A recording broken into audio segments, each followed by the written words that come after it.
this video, I'm going to show you how to add a long flowing skirt to your character that animates itself when your character moves. Let's get started, shall we?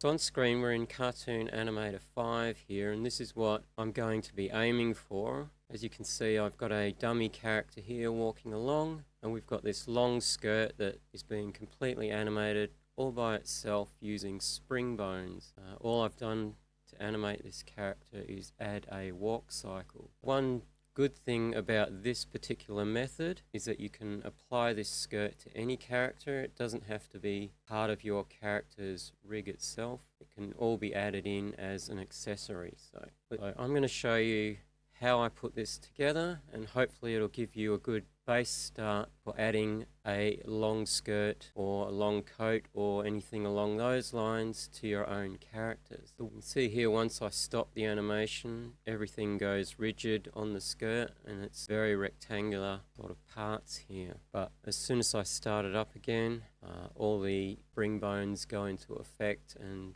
gravity works as it should be. So to get started, I'm going to look at how I made the actual prop.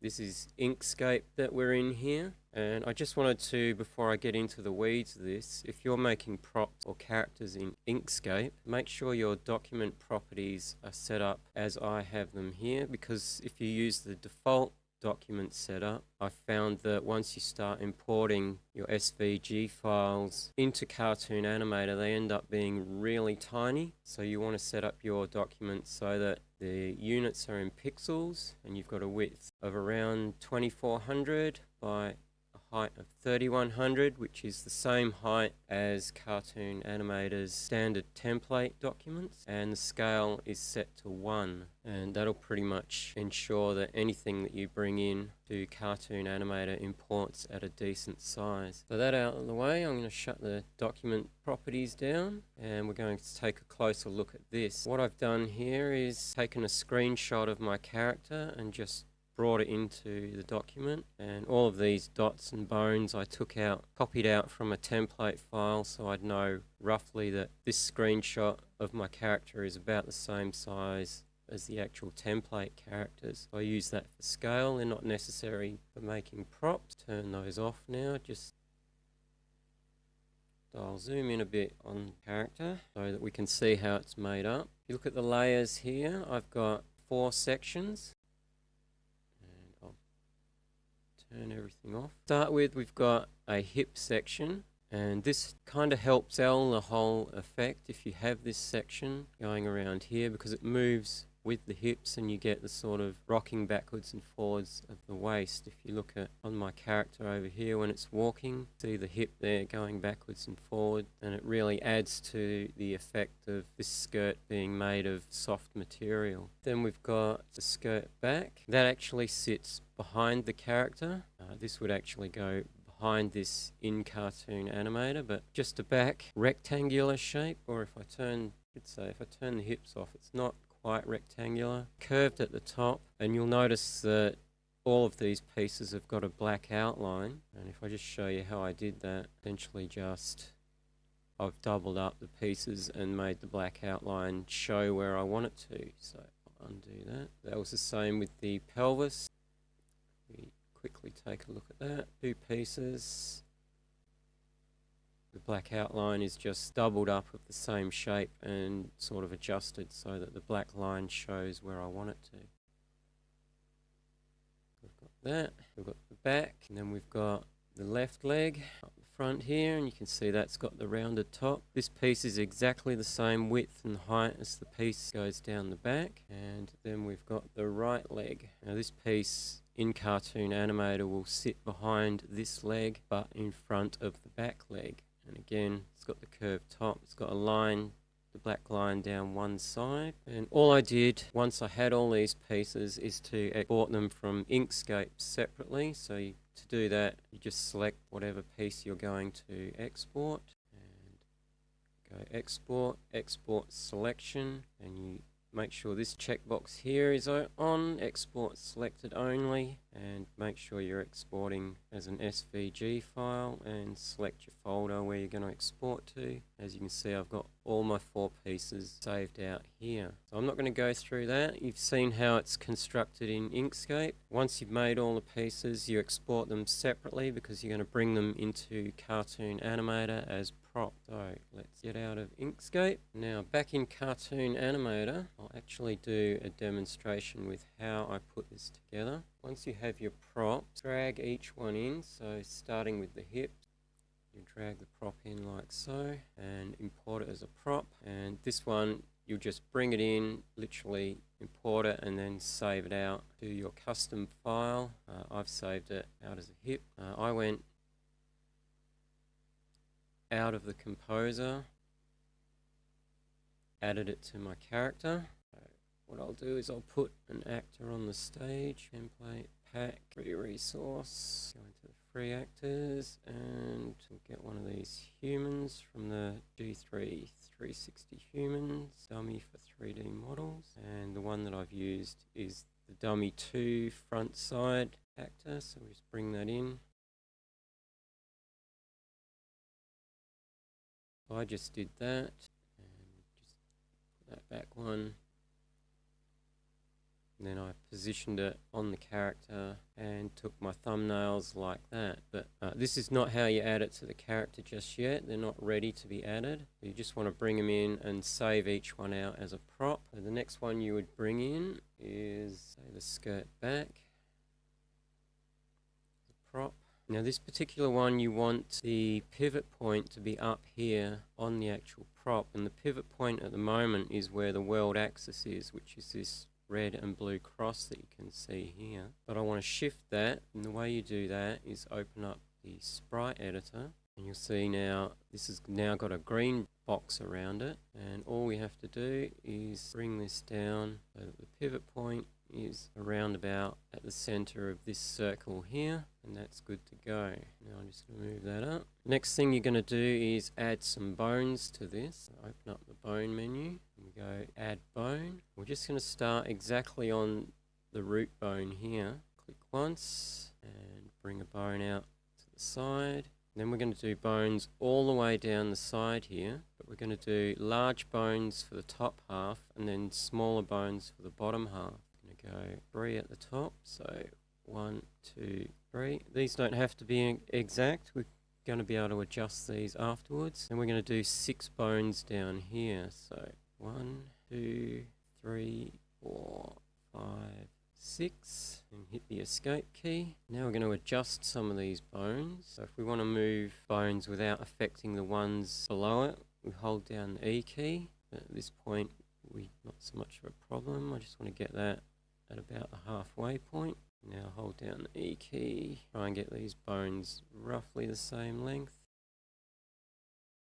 We want to get this relatively close to the edge too, holding down the E key so that none of my other bones move while I'm adjusting these. These don't have to be perfect, but you want to get them relatively evenly spaced, because what these are going to do is pin the sprite to these points so that you get less distortion when the spring bones start moving it around. I'm going to say that looks good. Now we're going to add some more bones, so we want to select this top one, add bone, and we're going to do bones down the middle that match exactly the placement of these. So here we go.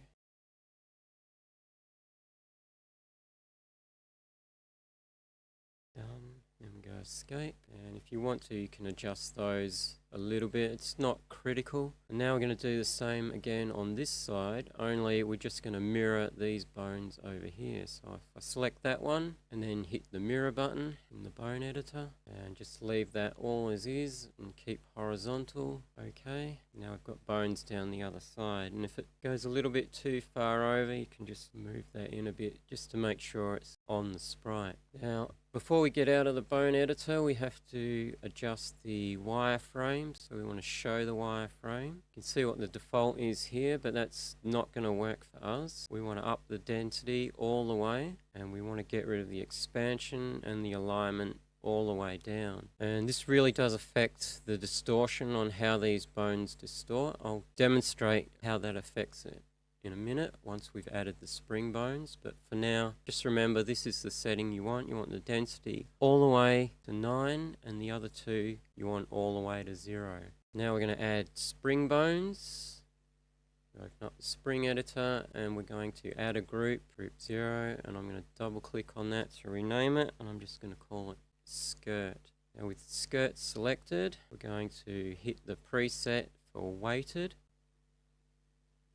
and you'll see the property down here for weighted. The gravity is -100. That's way too much for what we want. We're going to set this to 25 or -25 so that it has some gravity but not 100% gravity. And now we're going to start adding bones. We want to make sure this include child bones is selected and that we've got skirt selected up here. And we're going to select each of our small bones down the bottom here. So I'm going to select this one and assign to group. And I'm going to select this one, assign to group, and then this one, I'm going to go assign to group. Now if we do preview and select this bone and wave it around, you can see we've got this nice bit of material down at the bottom that's sort of flapping around. And you'll see we can turn things like this. You can see that distortion there. So the more of these points you have, the less of this distortion you'll get. But we'll get out of here and I'll show you back in the bone editor. If I make changes to the wireframe, let's say we change the alignment to something like this all the way with this really fine edge, and then we go back to the spring editor and do preview. You see the edges there are a lot more rougher when I do this, and see we get a lot more weird stretching. So that's not what we want to have happen, because we want it to look more like material. Just to reinforce the point, make sure your wireframe here, the alignment is all the way on 0, the density is all the way across. And now when we do preview, you'll see it's not quite as extreme with the distortion. Once you've set that up, you can get out of the composer. Remember, this is the back of the skirt. We're not attaching it to the character just yet. You'll just save it out as a prop in your custom folder. You go into prop and put it wherever this is. I'm not going to save it here because I've already done that. All I'm going to show you now, instead of doing this 2 more times with the 2 left and right sides of the skirt, you can just go into the composer mode with your back skirt, because these are all exactly the same size. So take that into composer, and to save you having to do all this rigging 2 more times, you can just select this, open up the sprite editor. Make sure you're working on a duplicate of this, by the way, or that you've saved this out before you do this, because you're making a new prop. In the sprite editor, you can just go down here and replace this sprite with one of your other sprites. So we've done the back, so let's say we want skirt left. Go open. Now we've got skirt left, which you can tell because we've got the black line down here on the sides. And if we go into the bone editor, do preview, we're all good to go. That's all set up. We don't have to do our rig a second time. So we just go out of the composer, and then you'd probably have to give it a new name over here. So we'd call that, double click on this and just call it skirt left. And once you've done that, you would save it out as a prop again over here, which I'm not going to do because I've already got them. Again, just do the same thing for the right side of the skirt. You would take that, go into composer, open up the sprite editor, select that sprite, replace it, and do the right skirt leg. So that's now been replaced. We've got the right side black line. Again, that's now all rigged. We don't have to do it a second time. It's already done for us. We're good to go. We then get out of the composer, select that, give it a new name over here. So we'd say skirt right, like so. And then we'd save that out over here. So I'm going to now get rid of that and rid of this and show you how to add these onto the character. I'm going to use this character here. I'm going to take them into the composer, and this is what's good about this particular skirt rig, is that you can pretty much add it to any character that you like. The sprites are not part of the sort of torso sprite or anything, you can just add it over the top of what you have already there. So in the composer, we're going to go over to the content, go to our custom side where we've saved all our props. You can see mine are here, and we're going to start with the actual pelvis part. We're just going to click and drag that onto the character, making sure that we touch the bone that we want this to be connected to. So I want this connected to the hip bone here, and you'll notice that's come in much bigger, and I believe needs to be something like 66 cents smaller. So just to change that pose or the size of that, you want to go into edit pose. Now we can change this to the size we need it. I believe 66, so I'm just going to type 66 in here, and I've got the red lock active here so that any change to the width will be made to the height as well. And then I'm just going to position that over on the character till I've got it about where I want it. The next thing we have to do is put that on the correct layer. So we go to the layer tab, and you'll see at the moment it's right at the top. We want it to be in front of the hip torso but behind everything else that is ahead of it. So you see we've got the root hip here. I'm just going to drag this down and put it just above the torso like so. Now you can see it's on the hip, but this leg here is in front of it, but it's in front of that leg, but in front of also there. Next, I'm going to add this leg here, which is the right leg. Make sure you've got the actual character selected so that you can see the bones of the character. And then we're going to drag the right leg in, and we want this connected to the right thigh bone, like so. See, again, that's too big, so we want to make sure we've got edit pose selected and reduce that the same amount as you reduce the hip one. So for me, that's 66. And then we're going to move this into position. We want to get it so that that black line is just lined up with the black line on the hip, but the top of my circle doesn't go over the top of the belt line on the skirt. We'll get this on its correct layer as well. Close it up. You can see all the bones there. If you don't want to see them, just hit this little arrow. We want that to be dragged down so it is behind this leg here. Drag it down and put it just behind the hip part of the skirt as well. Now we're going to select our character again, go back to content, and we're going to bring in the back of the skirt. And I'm just going to collect that, and this wants to be attached to the right thigh bone. In doing that, it'll get sort of more movement from the spring bones. Just adjust this to the right size.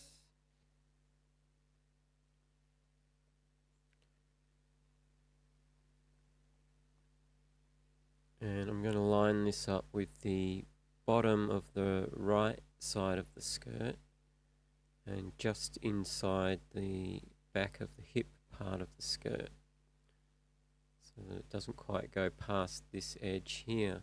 Essentially what this particular piece does is fill in the gaps between the two legs so that it doesn't look like the character is wearing trousers. Once we've done that, just need to adjust the layer,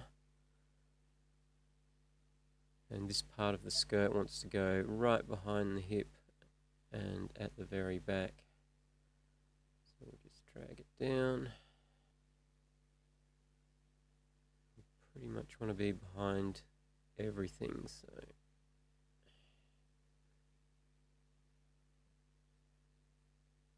we don't want to be behind this arm here, because obviously that's going to be behind the back of the skirt.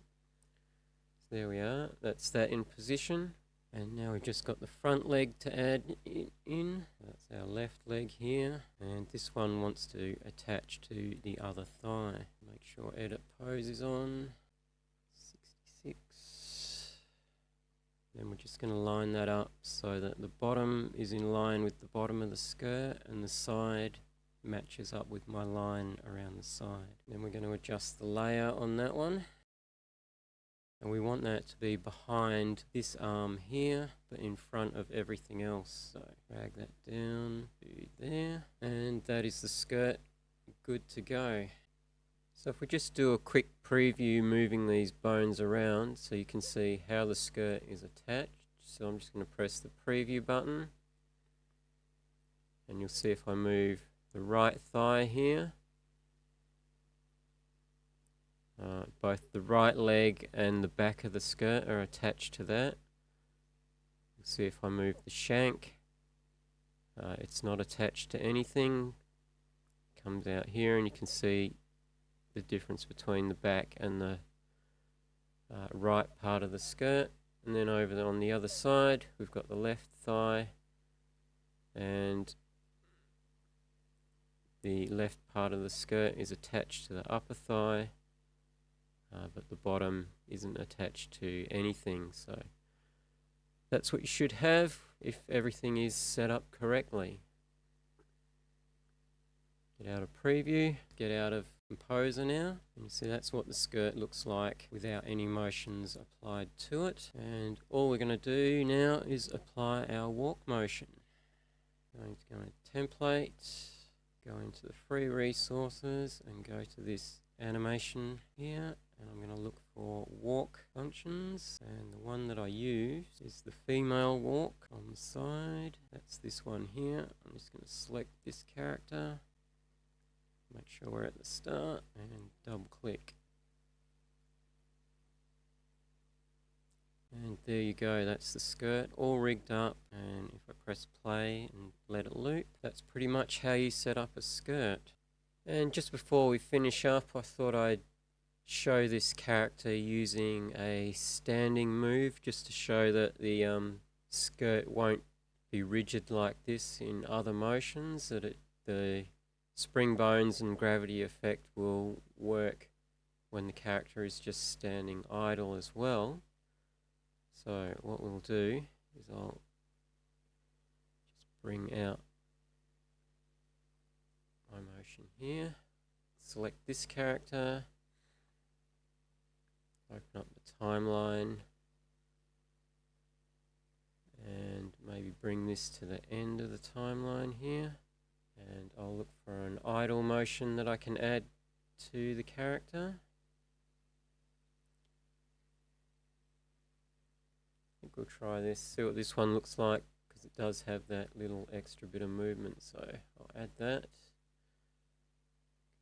Okay.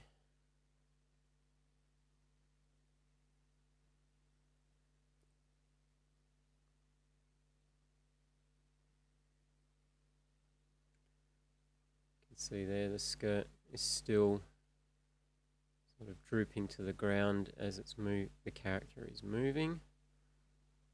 Just do some quick adjustments to make that look a little bit better.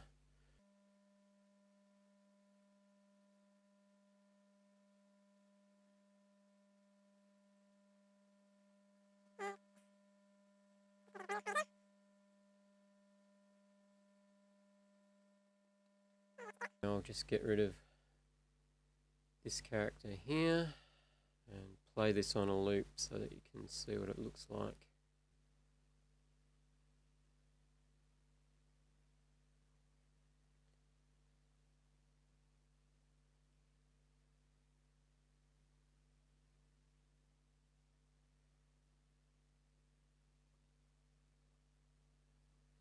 So there you go, that's the character in a skirt that animates itself, and as you can see, the spring bones still work and it looks fairly natural when the character is sort of standing on the spot as well. So I hope you found this demonstration useful.